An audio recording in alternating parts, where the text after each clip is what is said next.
Muy bien, vamos a coger el capítulo 5, Doctrina del Espíritu Santo o Neumatología. Nuestro querido castellano, en algunos de los cambios que hace la Real Academia, algunos buenos, algunos no tan buenos, nos permitió desde hace un tiempo quitar las P's delante de las palabras, de todas esas palabras que llevan P, como psicólogo, que no se pronuncia la P, pues el castellano ya deja que se quiten.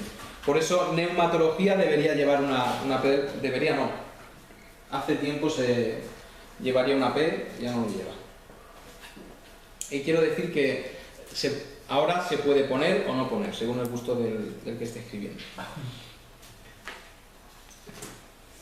Esta doctrina, dice ahí, es una de las más polémicas en la cristiandad, sobre todo con el advenimiento del movimiento moderno de pentecostalismo que exalta las manifestaciones exóticas del Espíritu Santo en la vida de los creyentes. Por otro lado, hay una tendencia de ignorar la persona y la obra del Espíritu Santo en la enseñanza en muchas iglesias. Parece que como ha habido un grupo que ha llevado a un extremo el asunto del Espíritu Santo y la libertad en el Espíritu Santo y el ser movidos, el ser llevados, el ser llenos, este bautismo del Espíritu Santo, donde se pone tanto énfasis en eso que hace el Espíritu Santo, parece que nosotros hemos ido yéndonos del centro y de lo equilibrado al otro extremo. Cualquier manifestación de emociones en la iglesia, cuidado, si una persona quiere levantar la mano y adorar al Señor, nos ponemos nerviosos. Si pasa algo emocional, nadie. Nos ponemos nerviosos y no es el lugar no es reaccionar a ese énfasis quitándole énfasis al Espíritu Santo. Tenemos que poner énfasis en el Espíritu Santo. Lo que no tenemos es que dejarnos llevar por doctrinas que empujan tanto al Espíritu Santo que cambian la sana doctrina, que es lo que está pasando en muchos lugares. Tenemos que dar el énfasis que es correcto al Espíritu Santo. Vivimos en el Espíritu Santo, adoramos en el Espíritu Santo. Todo lo que hacemos lo debemos hacer en el Espíritu Santo. Debemos clamar a Dios: Señor, dame tu Espíritu Santo, porque es la única forma de que vivamos según las normas que Él ha impuesto en su palabra. En esta época, sigue diciendo, hay gran confusión y errores ampliamente difundidos en relación a la personalidad, operaciones y manifestaciones del Espíritu Santo. Estudiosos conscientes pero extraviados han sostenido opiniones equivocadas concernientes a esta doctrina. Es vital para la fe de todo cristiano que su enseñanza escritural sea vista en su verdadera luz y sostenida en la proporción correcta. El creyente sincero ha de buscar el equilibrio bíblico al respecto, y esto es el objetivo de este estudio doctrinal: indagar diligentemente acerca del Espíritu Santo desde las mismas Escrituras, sin imponer ideas preconcebidas. Lo que vamos a ver es qué hace el Espíritu Santo. Una vez que veamos qué hace el Espíritu Santo, podremos responder a las preguntas básicas del cristianismo, y las dos preguntas básicas son: ¿es personal y es Dios? Esas son las preguntas básicas sobre el Espíritu Santo: si es personal y si es Dios. Vamos a estar viendo en estos puntos hoy, sobre todo poniendo énfasis en si el Espíritu Santo es una fuerza activa o es una fuerza personal. Los judíos han interpretado a la luz del Antiguo Testamento que el Espíritu Santo es una fuerza activa. Es lo que creen los judíos. Fuerza activa es un término que va muy relacionado con los testigos de Jehová, con todas las enseñanzas de Arrio hace tantos años. ¿Por qué consideran los judíos al Espíritu Santo una fuerza activa? ¿Recordáis que dije la semana pasada que el Espíritu Santo es un concepto un poco difuso en nuestras mentes, ¿verdad? Hablé de que el Padre tenemos una imagen como de Padre, que del Hijo tenemos una imagen como de Hijo, le hemos visto, le vieron y nos contaron cómo era, pero del Espíritu Santo hay una especie de vacío en muchas cosas en nuestra mente porque no somos capaces de relacionarlo con nada.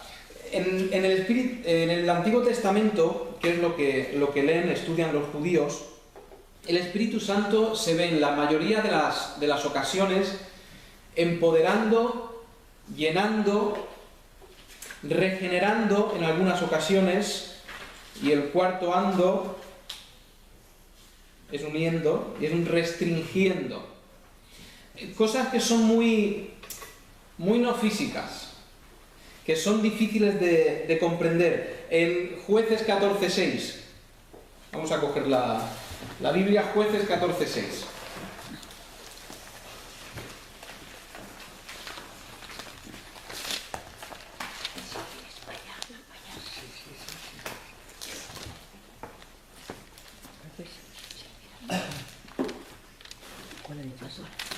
Jueces 14:6, la archiconocida historia de Sansón, y dice el versículo 6: y el Espíritu de Jehová vino sobre Sansón, quien despedazó al león como quien despedaza un cabrito. Versículo 19: y el Espíritu de Jehová vino sobre él y descendió a Ascalón y mató a 30 hombres de ellos. Baja dando poder.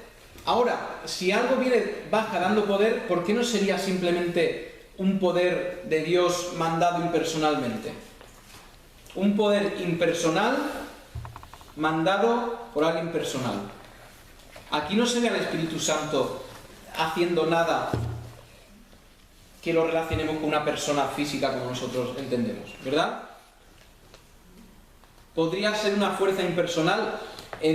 Como he comentado, en el Antiguo Testamento nos deja esa imagen, el Espíritu Santo. Una fuerza activa, poderosa, pero impersonal. Cuando vamos a Génesis 1, vemos que el Espíritu de Dios se movía sobre las aguas. ¿Por qué no podría ser eso simplemente la omnipotencia de Dios moviéndose sobre las aguas? Pues es muy complicado otorgarle personalidad viendo solamente el Antiguo Testamento. Por eso llegamos hasta el día de hoy que los judíos siguen dándole al Espíritu Santo el estatus de fuerza impersonal.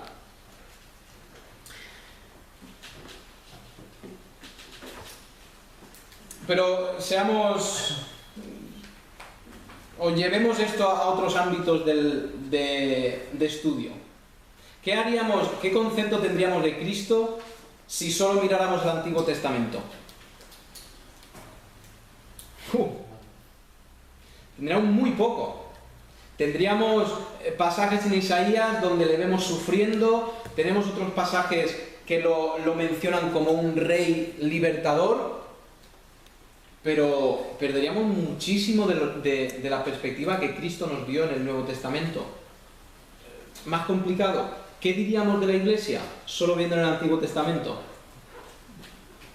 Algunos quieren decir, sí, la Iglesia estaba en la promesa que Abraham dijo que sería bendición, su hijo sería bendición a todas las naciones, y sí, bendición a todas las naciones, pero eso es algo muy pequeñito de lo que es la Iglesia. La Iglesia que luego, cuando Cristo viene en los 4 evangelios, se dedica a describirla. Este domingo pasado hablábamos de que un pensamiento pequeño sobre el reino de los cielos es igual a un grano de mostaza, que es pequeño, que insignificante, sin poder ninguno, y lo plantas y de repente no. Y con el paso del tiempo se va haciendo algo enorme. Y nos está describiendo qué es la Iglesia, que es el reino de Dios que se ha establecido. El concepto de reino de Dios en estos tiempos es la Iglesia. ¿De acuerdo? Se le podría añadir, se le añade todo el sistema cosmológico de gobierno, pero eso son cosas que ya hablaremos otro día. Entonces, lo que necesitamos es coger el Antiguo Testamento, coger el Nuevo Testamento y ver qué nos dice por los dos lados sobre el Espíritu Santo.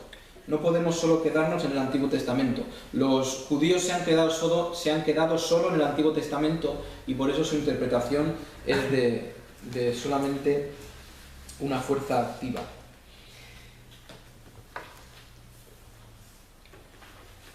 Ellos se salvan. Quiero comentar que en el Antiguo Testamento, sin tener toda la revelación como tenemos nosotros, ellos se salvaban también por fe. ¿De acuerdo? ¿Por fe en qué se salvaban los judíos? Las promesas de Dios.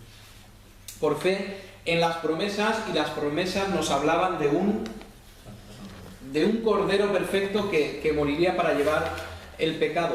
Ellos sacrificaban, que era la forma física y visible de esas promesas. El que creía que un día vendría el cordero perfecto iba con su cordero y sacrificaba, pero se salvaban mirando el hecho de la cruz, creyéndolo en el futuro. Nosotros nos salvamos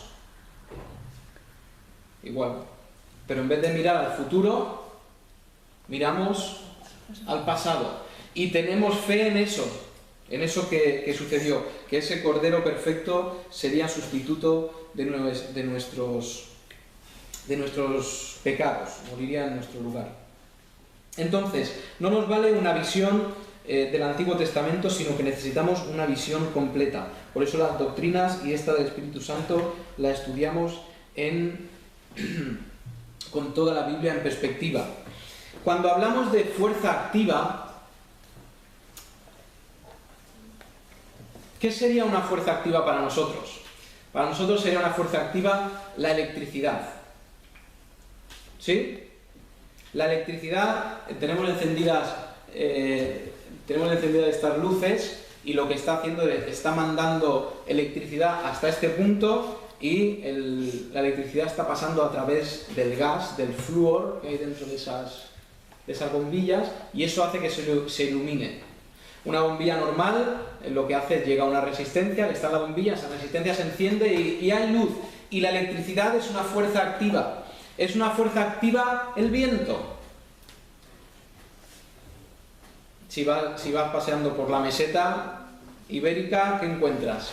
Unos molinos. No sé si aquí en el País Vasco hay molinos de viento, ¿sí los hay? Muy bien. Pues eso no se mueve solo. No hay un tío abajo dándole a la ruleta para que se mueva el ventilador esas aspas, esas hélices.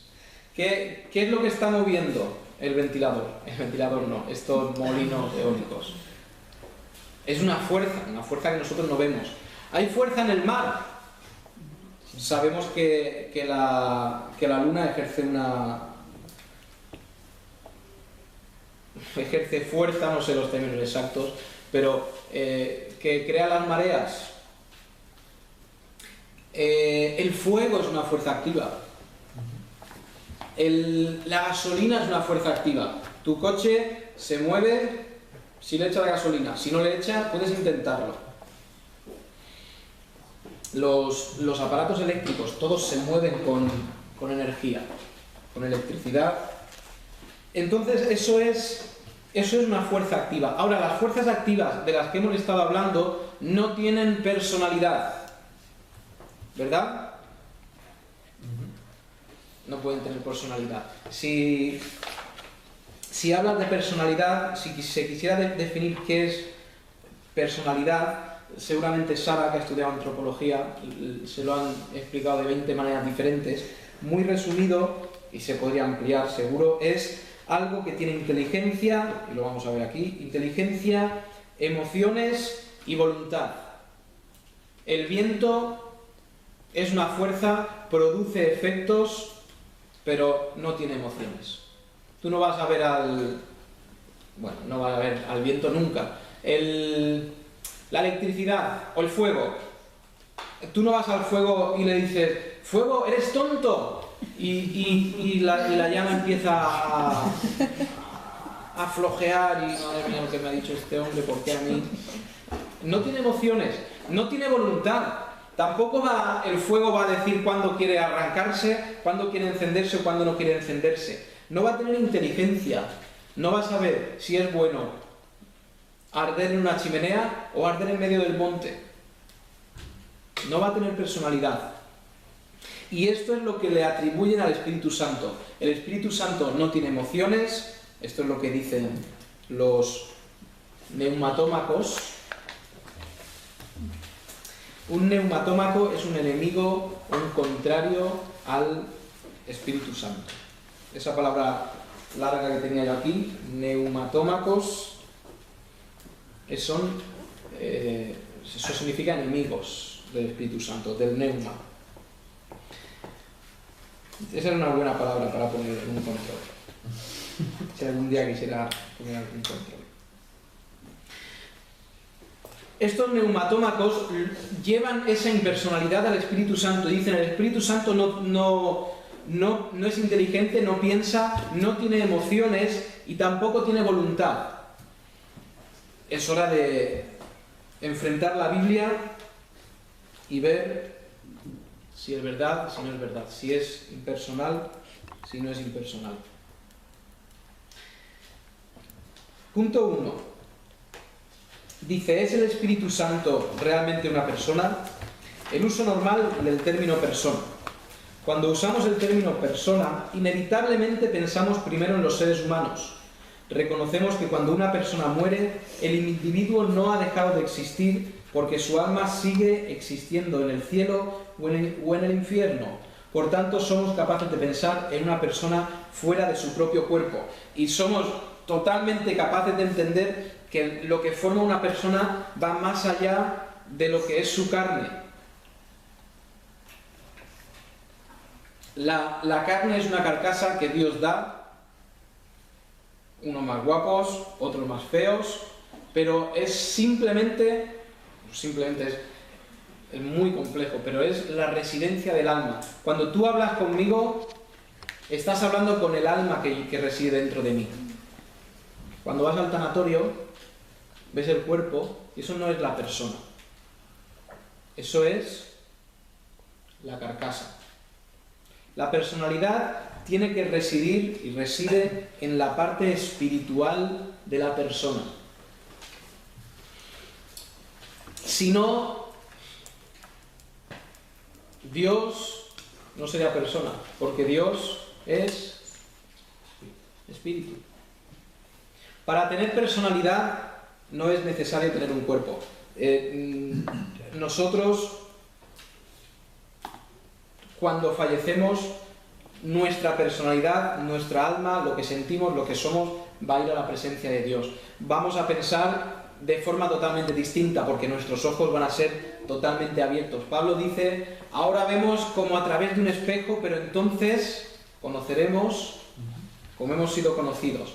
Ahora estamos viendo, y él usa la imagen del espejo, y habrían imágenes mejores, pero Pablo usa porque cuando tú estás mirando algo, si esto fuera un espejo, y yo en este espejo estoy mirando a Aurora, y yo no estoy mirando a ella, estoy mirando una figura, un reflejo. Ahora tenemos espejos que son increíbles, que te miran y me veo mejor que mirándome yo mismo. Pero en aquellos tiempos los espejos se hacían de metales muy refinados o algunos espejos no tan refinados como tenemos hoy. Entonces veías a grandes rasgos lo que era, no con muchísima perfección. Por eso decimos que en el alma, en la parte espiritual del hombre es donde reside lo que esa persona es. Por eso no tiene ningún sentido que el valor que te den tenga que ver con tu color de piel, el color de tus ojos, tu lugar de nacimiento, tu forma de hablar, si eres gordo o eres delgado, si tienes el pelo liso o rizado. El valor de una persona no está relacionado con la carcasa que tiene, está relacionado con el alma, con la persona que es. Y Dios valora eso. Punto 2. Dice que los ángeles existen como seres reales que no tienen cuerpos, son personalidades espirituales. Ahí tenemos la misma imagen. Un ser espiritual que no tiene por qué tener un cuerpo físico para ser personalidad. que algo sea espiritual no significa que no se pueda ver, ¿de acuerdo? Hay cosas espirituales que toman forma y se pueden ver. Forma de paloma, ¿de acuerdo? Pero sigue siendo un ser espiritual. Dios mismo es espíritu y es persona, dice el punto 3. 4 dice que la premisa es que si pudiéramos o si podemos demostrar que el Espíritu Santo tiene características similares a las de las personas, entonces podríamos afirmar y aceptar que el Espíritu Santo es realmente una persona. Como he dicho, esto ha sido una de las cosas más atacadas, personalidad y divinidad del Espíritu Santo, y vamos a ver si pudiéramos demostrar a través de la Biblia que tiene personalidad, deberíamos poder demostrar que tiene inteligencia, emociones y voluntad. Y a eso es que nos dirigimos. Punto B. Sí tiene personalidad, dice aquí el texto, porque tiene las características de una persona. La personalidad se suele caracterizar por 3 cosas que ya he comentado. Punto 1, inteligencia. Vamos a mirar primero a los Corintios 2, 10 y 11.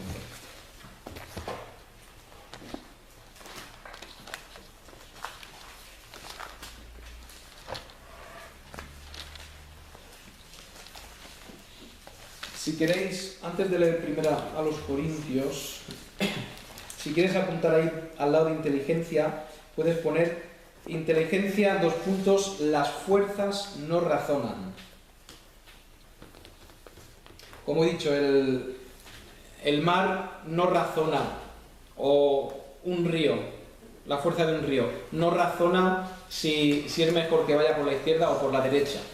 No dice, uy, por aquí no voy a ir porque los de este pueblo me caen mal, me voy mejor por otro pueblo. No, las fuerzas no razonan. Primero a los Corintios 2, 10 y 11.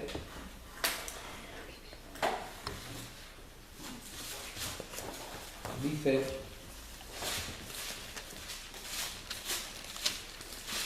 capítulo 2, versículos 10 y 11. Pero Dios nos las reveló a nosotros por el Espíritu, porque el Espíritu todo lo escudriña, aún lo profundo de Dios. Porque ¿quién de los hombres sabe las cosas del hombre, sino el Espíritu del hombre que está en él? Así tampoco nadie conoció las cosas de Dios, sino el Espíritu de Dios. El Espíritu de Dios conoce. Para conocer necesitas inteligencia. Conocer, discernir, también sería otra palabra que se podría meter aquí. Para tú poder discernir si algo es bueno o malo, debes poder razonar si es bueno o es malo. Cuando tú decides, cuando tú estás ante una situación en que tienes que elegir, el discernimiento es decir, estas cosas, si cojo este camino voy a tener estas repercusiones. Si cojo este otro camino, voy a tener estas repercusiones. Y eso involucra inteligencia. Necesariamente involucra inteligencia. ¿De acuerdo? El discernimiento, ese saber elegir, seleccionar, requiere inteligencia. Ahora fijaos lo que tenemos en este versículo.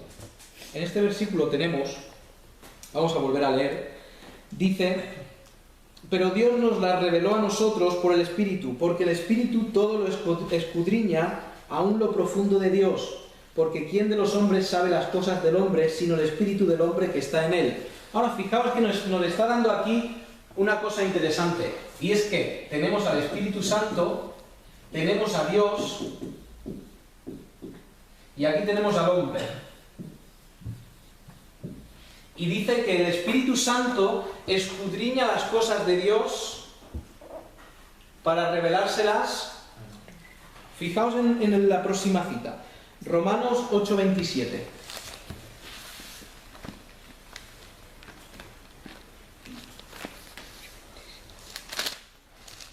Qué interesante estos 2 versículos. Romanos 8:27.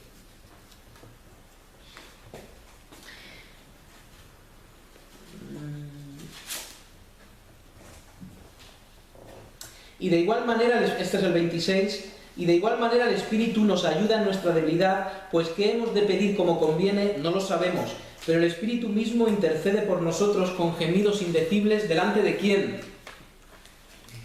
Delante de Dios. Fijaos que aquí lo tenemos al revés. Aquí, la primera cita que hemos leído, Dios, a través del Espíritu Santo, discernía, el Espíritu Santo discierne lo de Dios hacia el hombre. Fijaos que tenemos, en esta cita que hemos leído, tenemos lo contrario. El Espíritu Santo hace que el hombre intercede para que el hombre... ¿Lo pilláis? Tenemos en los dos sentidos.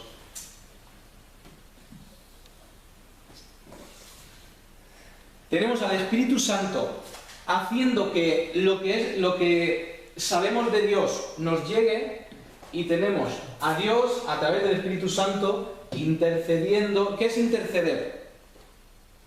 Pues yo quiero el trabajo, que viene un amigo mío y me ofrece un trabajo. Ve a esta empresa, que en esta empresa hay trabajo. Digo, en esa empresa, espera un momento, esa empresa, yo conozco al hijo del jefe. Llamada al hijo del jefe. Oye, ¿es verdad que tu padre está buscando gente para su empresa? Sí, pues ve y hazle una visita y háblale bien de mí.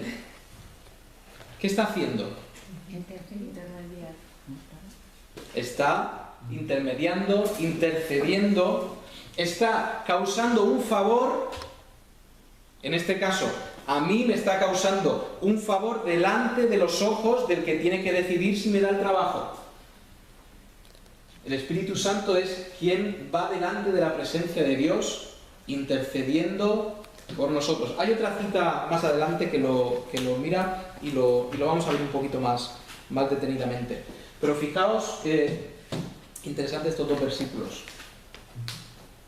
Muy bien, y fijaos ahí en Romanos 8:27, más el que escudriña los corazones sabe cuál es la intención del Espíritu. Y eso también debe conllevar conocimiento. Sabe interpretar al Espíritu. El viento, el sol, la electricidad carecen totalmente de inteligencia.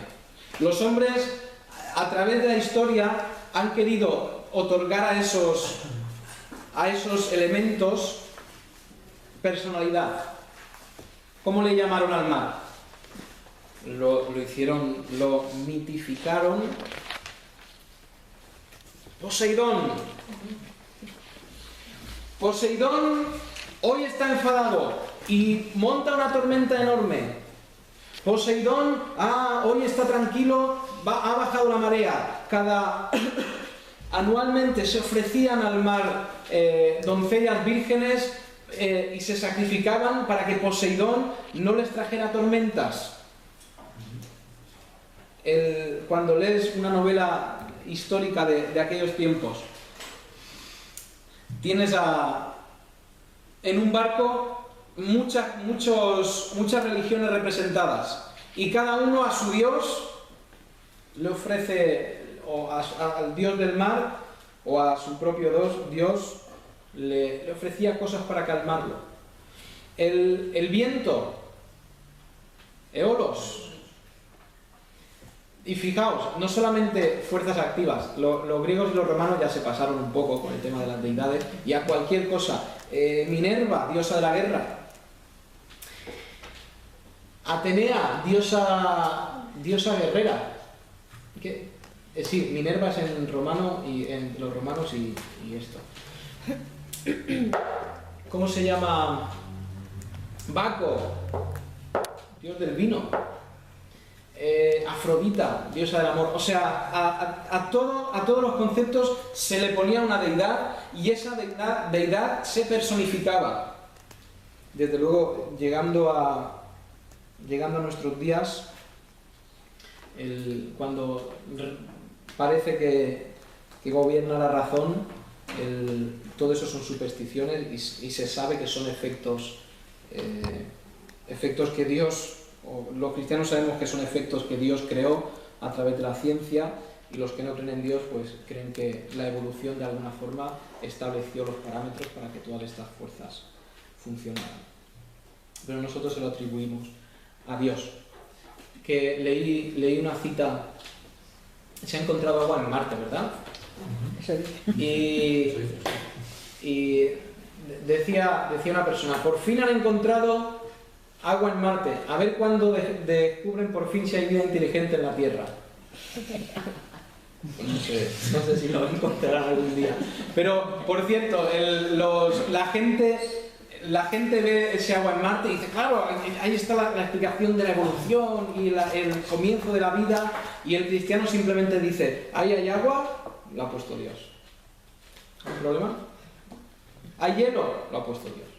¿Una pregunta más?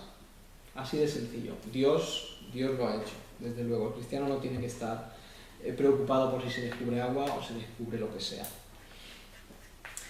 Eso era tema aparte. Estaba diciendo que el viento, el sol, la electricidad carecen de inteligencia para tomar decisiones o para saber qué es correcto o incorrecto. Carece de moralidad también. Un viento no sabe si es bueno o es malo. La gasolina no sabe si está en el coche de una ambulancia que está salvando la vida a una persona o está en el coche de un asesino que está huyendo de la policía. Sería absurdo decir que tiene personalidad esas fuerzas activas. Muy bien. El punto 2 es, hemos visto que el Espíritu Santo tiene inteligencia. Vamos a ver ahora que el Espíritu Santo tiene emociones. Puedes poner ahí al lado de emociones, las fuerzas no sienten. ¿En el mismo papel? Sí, podéis escribir. Yo tengo mi papel, no lo voy a enseñar a la cámara. Totalmente escrito, de notas. Podéis escribir ahí, es para vosotros, ¿de acuerdo? Pues, al lado de emociones podéis poner las fuerzas no sienten. Vamos a empezar por Hebreos 10:29, que no está ahí en la hoja, pero este lo añado yo. Hebreos 10:29.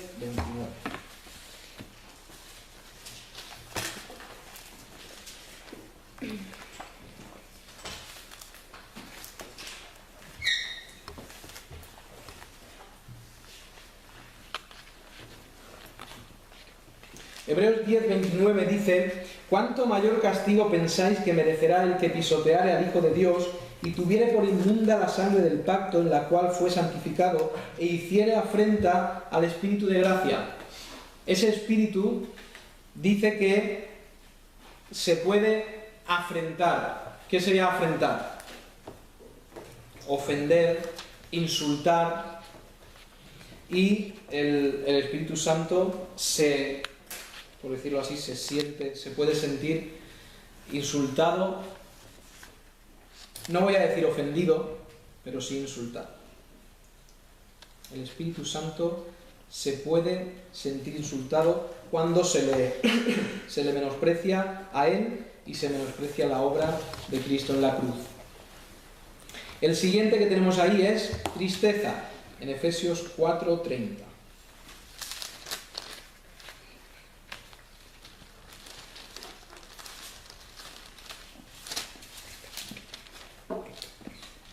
Efesios 4, versículo 30. Que dice: y no contristéis al Espíritu Santo de Dios, con el cual, el 29 mejor, ninguna palabra corrompida salga de vuestra boca, sino la que sea buena para la necesaria edificación, a fin de dar gracia a los oyentes. Y no contristéis al Espíritu Santo de Dios, con el cual fuisteis sellados para el día de la redención. Y no contristéis. ¿Qué es contristar? No usamos nosotros esa palabra muy a menudo, pero es entristecer. Como he dicho antes, tú no puedes entristecer al fuego, ni a la gasolina, ni al magnetismo de unos imanes. Puedes entristecer. Ahí no hay mucho que decir. Se puede decir que aplicando el pasaje que nuestras acciones pueden llevar al Espíritu Santo a estar contrista, cuando no vivimos de la forma que debemos vivir. Y en este caso, en el contexto, habla de cuando tú dices las cosas que no tienes que decir. Muy bien, amor, Romanos 15:30.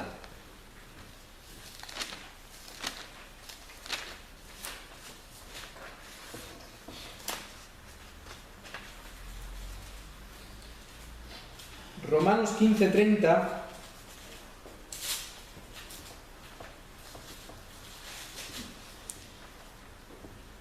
dice: pero os ruego, hermanos, por nuestro Señor Jesucristo y por el amor del Espíritu, que me ayudéis orando por mí a Dios. El amor del Espíritu. Si Dios es amor, si Cristo es amor, el Espíritu Santo debe ser amor. Si Dios Padre es paciencia, Dios Hijo es paciencia, Dios Espíritu Santo es paciencia, igual. Desde luego hay un equilibrio siempre entre las emociones y el intelecto. Debe haber un equilibrio. Tenemos un problema grave cuando nuestra forma de vivir la vida cristiana se mueve por emociones. Si no se mueve, quizá influenciados por toda esta corriente de ponerle importancia al Espíritu Santo, ponerle importancia a lo que yo siento o a lo que yo manifiesto, puede ser que nos hayamos visto influenciados y nuestra forma de vivir la vida cristiana sea influenciada por esos movimientos, por esas emociones, sentimientos, antes que por lo que dice la palabra. No quiero decir con esto que las emociones están mal, pero primero viene la inteligencia de entender la palabra de Dios y a partir de eso ten emociones. Porque las emociones están bien cuando están en línea con lo que dice la palabra de Dios. Y en muchos lugares se da tanto énfasis a las emociones que no queda lugar para la doctrina. En muchos cultos, a través de la música, a través de las canciones, a través de los bailes, a través de las luces, del humo o de lo que quieras poner,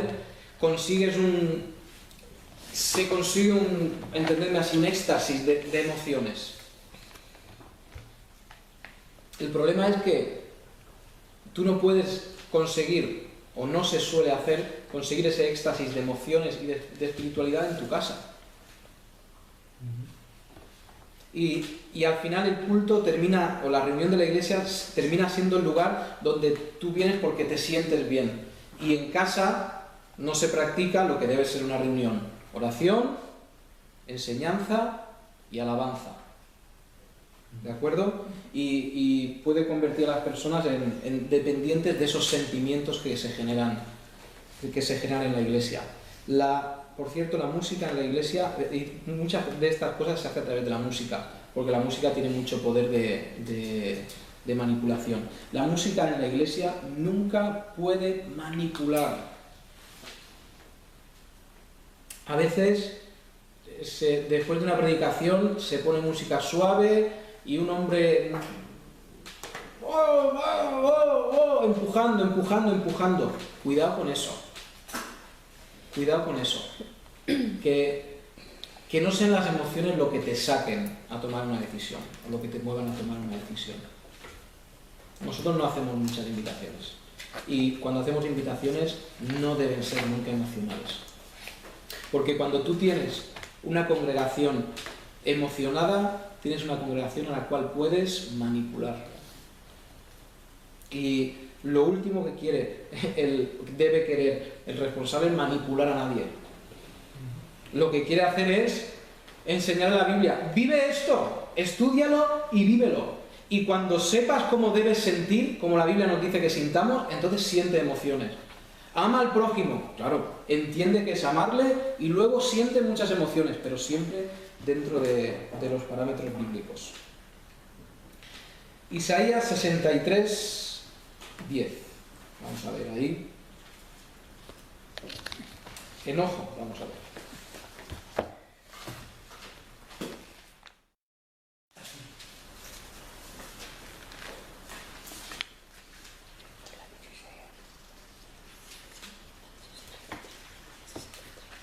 Y todo... Vamos mal de tiempo, pero muy mal de tiempo vamos. Sí. Tranquilo, está lloviendo fuera, no vamos a salir. Está lloviendo, entonces tenemos una hora más por lo menos. ¿Cómo puede ser? Además está lloviendo bastante. Bastante.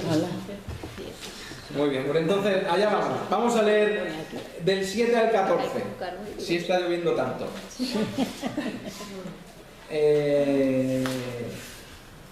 No, venga, vamos a leer desde el 10.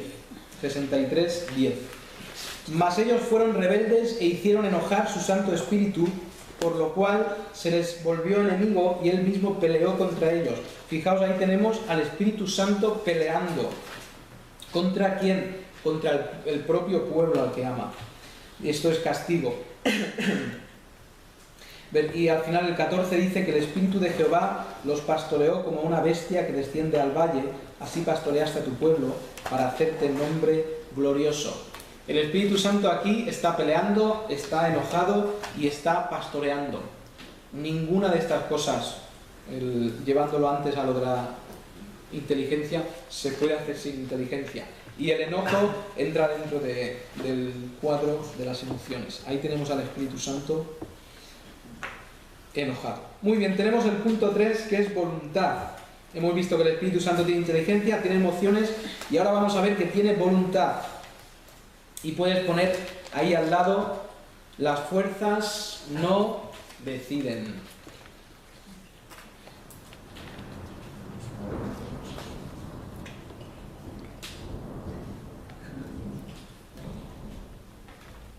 Las gotas de la lluvia no deciden dónde van a caer. A veces te caen aquí en el cuello, se cuelan entre la chaqueta y te caen aquí en el cuello, pero no ha decidido esa gota caer en tu cuello, ni ha decidido caerte en el ojo. Es los parámetros y las guías que Dios le ha puesto para que obren. Primera a los Corintios 12:11.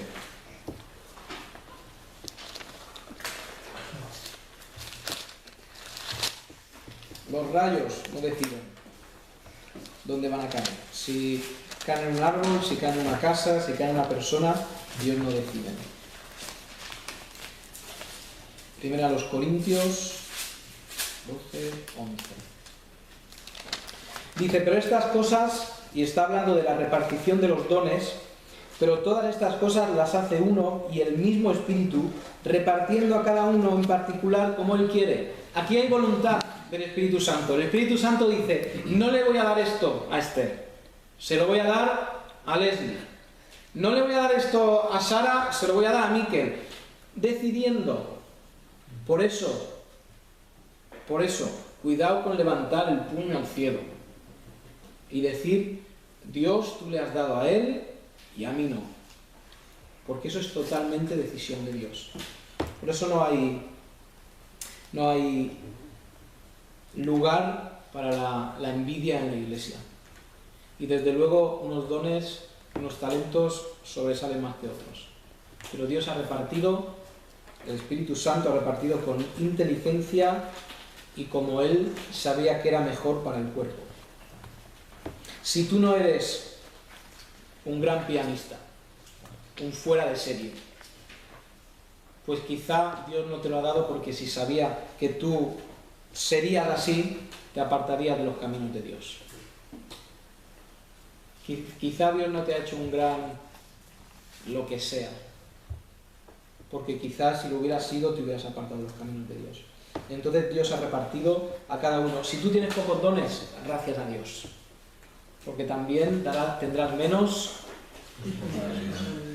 responsabilidad. El que más recibe de Dios, más responsabilidad tiene delante de Dios.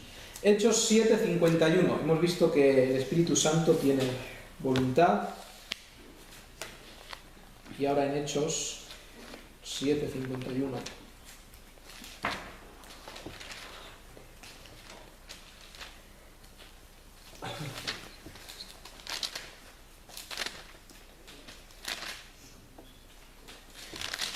Dice ahí, duros de cerviz e incircuncisos de corazón y de oídos, vosotros resistís siempre al Espíritu Santo, como vuestros padres, así también vosotros. Esto demuestra voluntad porque está hablando en el sentido de que resistís lo que el Espíritu Santo quiere hacer. Si el Espíritu Santo quiere hacer una cosa y no la otra, está demostrando voluntad, está demostrando inteligencia también, sabiduría.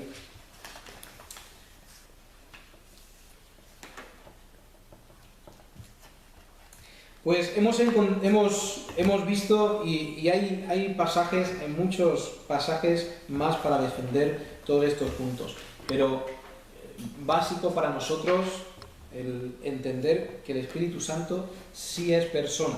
El punto C, sí es persona porque actúa como una persona. Las fuerzas, puedes poner ahí al lado, no actúan como personas. Con inteligencia, emociones, con voluntad, con moralidad, tampoco.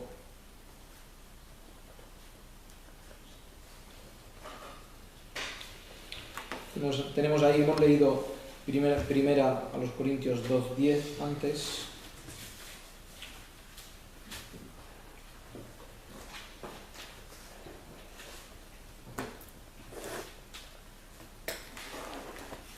Y decimos ahí que Dios, 2:10, leemos, pero Dios nos la reveló a nosotros por el Espíritu, porque el Espíritu todo lo escudriña, aún lo profundo de Dios. Y está diciendo que el Espíritu Santo investiga, escudriñar es investigar. Yo puedo ir a esta mochila y escudriñar qué hay ahí en la mochila. Y es investigar. Y lo que el Espíritu Santo hace es investigar de Dios hacia nosotros. ¿Qué quiere Dios? ¿Qué desea Dios? Lo investiga y no lo hace saber. Ahora, tú dirías, algunos dirían, claro, eso es así, por eso yo voy a la iglesia a tener revelación de Dios y a que Dios me hable y a que Dios me diga si tengo que si tengo que dejar el empleo o no dejar el empleo, o yo dicen en el tiempo, o está lloviendo fuera y voy a sacar esta hoja de papel, y si Dios hace que no se moje, significa que yo tengo que casarme con esta persona. Y si hace que el papel se moje pero solo a mitad, es que tengo que casarme con su hermana. Y y el hombre va a hacer esta serie de cosas esperando más revelación. Y se levantan algunos en púlpitos y dicen, Dios me ha revelado.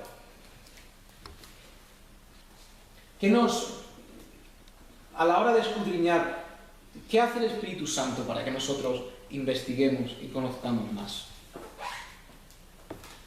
Nos hace entender la revelación perfecta y conclusa que tenemos, que es su palabra. Hace que entiendas mejor su palabra. Cuidado con revelaciones, porque la revelación está terminada. En Hechos tenemos revelación de Dios, pero en Hechos no tenemos el canon terminado. Perdona, Carlos, no te he dado las hojas. No hay problema. En Hechos no tenemos a un grupo de gente con la capacidad de sentarse delante de unos libros y entender la voluntad de Dios. ¿Por qué? Porque tenían el Antiguo Testamento y, como hemos visto, el Antiguo Testamento en muchas cosas es el canon incompleto y la revelación incompleta. Si Dios va a revelarte, si Dios te va a dar sabiduría, debes conocer bien su palabra y cuando te enfrentas a una decisión, usar lo que Dios te ha dado ya. Revelación y la cabeza.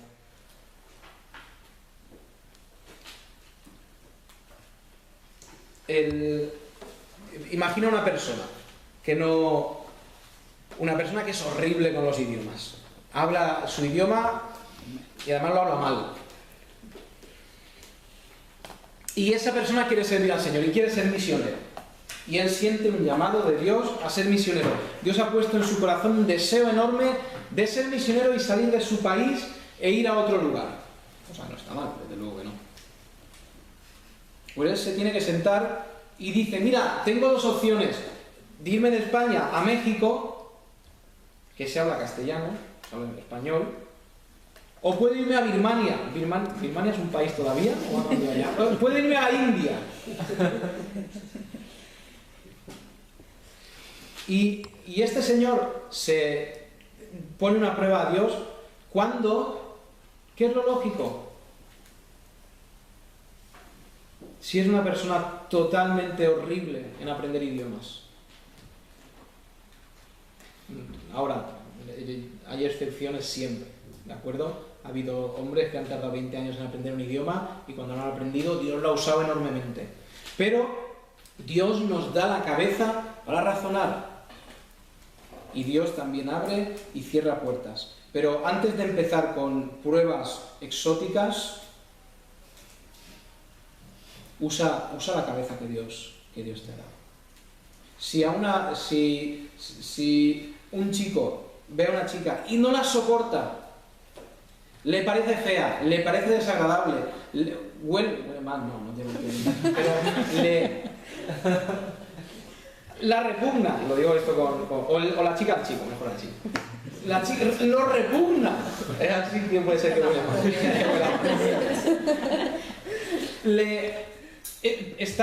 Está probando, va a poner una prueba al Señor para casarse con ella. Pues Dios le ha dado dos dedos de frente para decir, no voy a aguantarla, no voy a aguantarlo. Estos son términos generales, ¿de acuerdo? Siempre hay esa historia donde ocurre todo al revés y luego es maravilloso.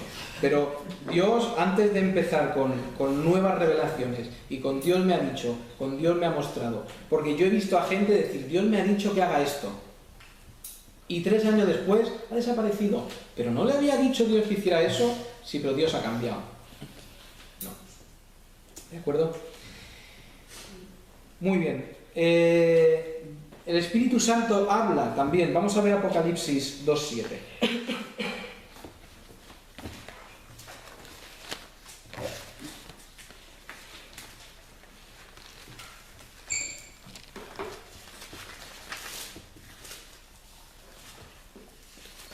Apocalipsis 2:7. Y eso es, tenéis ahí el texto, así de sencillo, que es, el que tiene oído, oiga lo que el Espíritu dice. Una fuerza, desde luego que no va a hablar. El Espíritu Santo habla igual que nosotros hablamos. De la misma forma no, pero sí hace la misma cosa. Gálatas 4:6, no lo vamos a mirar, yo no lo hubiera puesto aquí, dice, por cuanto sois hijos, Dios envió a vuestros corazones el Espíritu de su Hijo, el cual clama, Abba Padre.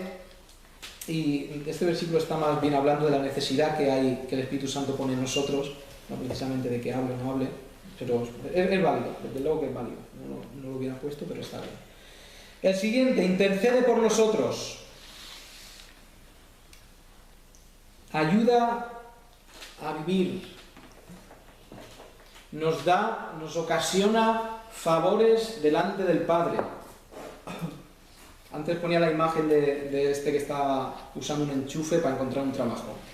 Pues el Espíritu Santo, al interceder delante de Dios por nosotros, quizá está diciendo, Señor, ten más paciencia con Israel.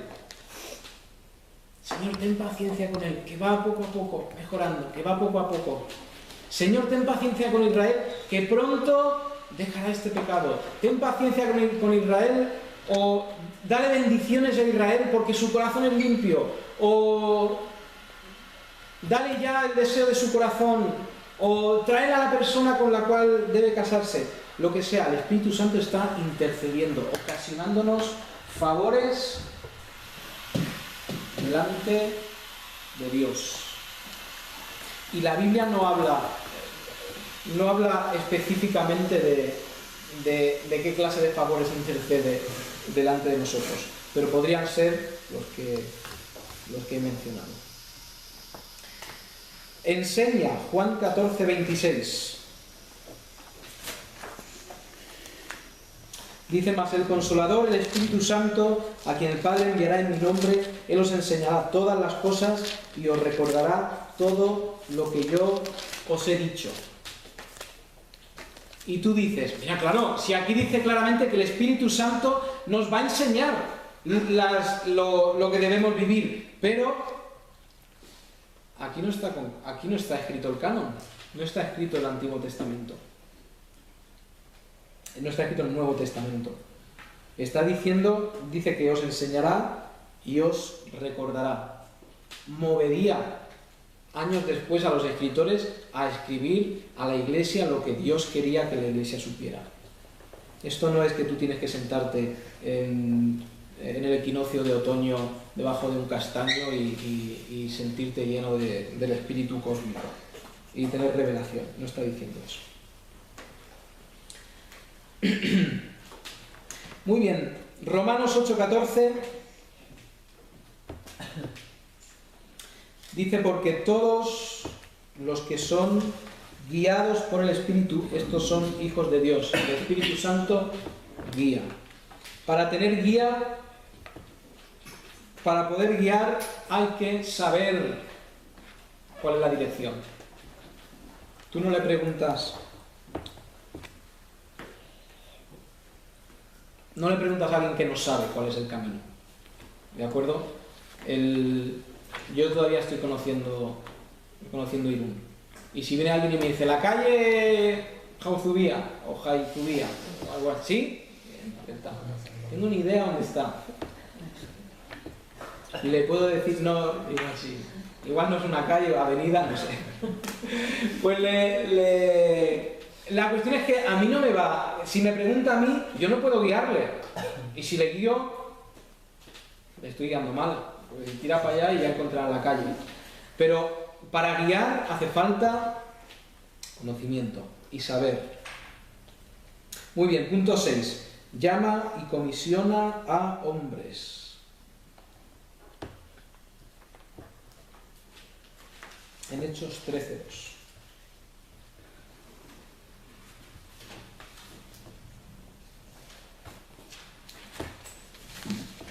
Hechos 13:2.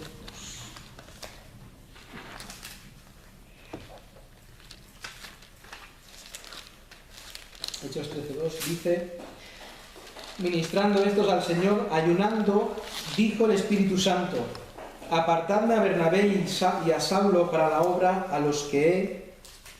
que los he llamado. Y tenemos aquí que el Espíritu dice y realmente está ordenando. El Espíritu Santo ordena: coged a este y a este.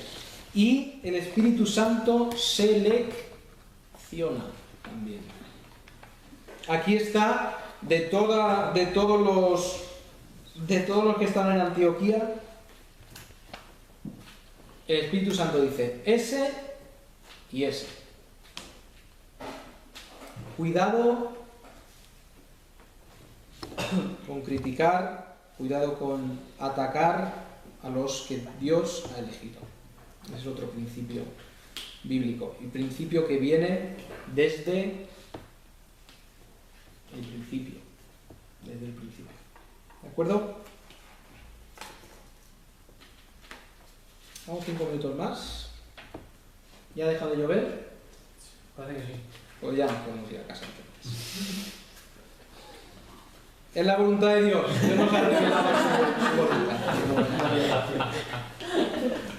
Muy bien, vamos a dejarlo aquí. Hay muchas cosas muy interesantes por delante, pero son las 9:15.